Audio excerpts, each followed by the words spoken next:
Hi ಎಲ್ರಿಗೂ. ಇವತ್ತು ಮಾವಿನಕಾಯಿ ಉಪ್ಪಿನಕಾಯಿ ಹೇಗೆ ಮಾಡೋದು ಅಂತ ನೋಡೋಣ. ಒಂದು ಪಾನಲ್ಲಿ 2 ಸ್ಪೂನ್ ಮೆಂತ್ಯನ ಹಾಕ್ಕೊಂಡು ಚೆನ್ನಾಗಿ ಹುರ್ಕೊಳ್ಳಿ. ಕೆಂಪಗಾಗೋವರೆಗೂ ಹುರ್ಕೊಳ್ಳಿ. ಇವಾಗ ಸ್ಟವ್ ಆಫ್ ಮಾಡಿಕೊಂಡು ಸಾಸಿವೆ ಕೂಡ ಅದರಲ್ಲೇ ಹಾಕಿ ಆ ಬಿಸಿಗೆ ಸಾಕು, ಅದು ಹುರ್ಕೊಳೋದೇನು ಬೇಡ. ತಣ್ಣಗಾಗಕ್ಕೆ ಬಿಟ್ಬಿಟ್ಟು ಇವಾಗ ಒಂದು ಮಿಕ್ಸರ್ ಜಾರಲ್ಲಿ ಹಾಕಿ ಪೌಡ್ರ್ ಮಾಡ್ಕೊಳ್ಳೋಣ. ಈಗ ಪೌಡ್ರ್ ಆಗಿದೆ ನೋಡಿ. ಮಾವಿನಕಾಯಿ ಈ ಥರ ಇರಬೇಕು. ಉಪ್ಪಿನಕಾಯಿಗೆ ತುಂಬ ಚೆನ್ನಾಗಿರುತ್ತೆ, ಹುಳಿ ಇರುತ್ತೆ. ನಾನು 2 kg ಮಾವಿನಕಾಯಿ ತೊಗೊಂಡಿದ್ದೆ. ಚೆನ್ನಾಗಿ ತೊಳ್ಕೊಂಡು ಒಂದು ಕ್ಲಾತಲ್ಲಿ ಒರೆಸ್ಕೋಬೇಕು, ತ್ಯಾಮ ಇರಬಾರ್ದು. ಇವಾಗ ಆ ಪೀಲೆಲ್ಲ ತೆಗೆದ್ಬಿಟ್ಟು ಕಟ್ ಮಾಡ್ಕೊಳ್ಳಿ. ನಿಮ್ಗೆ ಯಾವ ಥರ ಬೇಕೋ ಆ ಥರ ಕಟ್ ಮಾಡ್ಕೊಳ್ಳಿ. ನಾನು ನೋಡಿ ಈ ಥರ ಕಟ್ ಮಾಡ್ಕೊಂಡಿದ್ದೀನಿ, ಸಣ್ಣಕ್ಕೆ ಇರಬೇಕು.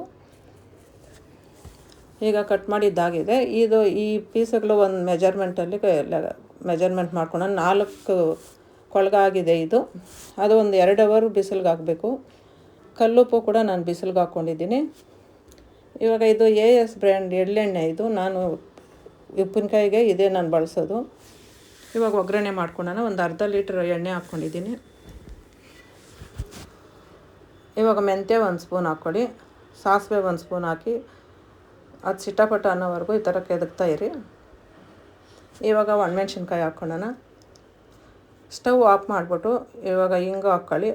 ಅರ್ಧ ಸ್ಪೂನ್ ಹಿಂಗು ಹಾಕ್ಕೊಳ್ಳಿ. ಇವಾಗ ಕರಿಬೇವು ಹಾಕಿ ತಣ್ಣಗಾಗಕ್ಕೆ ಬಿಟ್ಬಿಡೋಣ.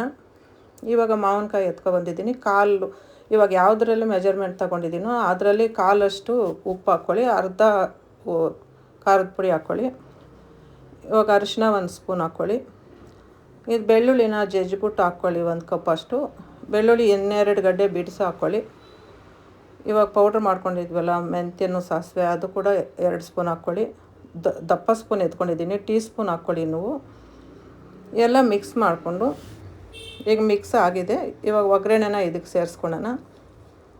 ಒಗ್ಗರಣೆನ ಸೇರಿಸ್ಕೊಂಡು ಚೆನ್ನಾಗಿ ಈ ಥರ ಮಿಕ್ಸ್ ಮಾಡಿಕೊಂಡು ಒಂದು ಏರ್ಟೈಟ್ ಡಬ್ಬಿನಲ್ಲಿ ಹಾಕಿದ್ರೆ 1 ವರ್ಷ ಇರುತ್ತೆ. ನೀವು ಟ್ರೈ ಮಾಡಿ ನೋಡಿ. ಇವಾಗ ಮಾವಿನಕಾಯಿ ಸೀಸನು ತುಂಬ ಚೆನ್ನಾಗಿರುತ್ತೆ. ಇದೇ ಮೆಜರ್ಮೆಂಟಲ್ಲಿ ನೀವು ಟ್ರೈ ಮಾಡಿ. ಯಾರನ್ನ ಹೊಸಬರು ನನ್ನ ಚಾನಲ್ ನೋಡಿದ್ರೆ ನನಗೆ ಸಬ್ಸ್ಕ್ರೈಬ್ ಮಾಡಿ.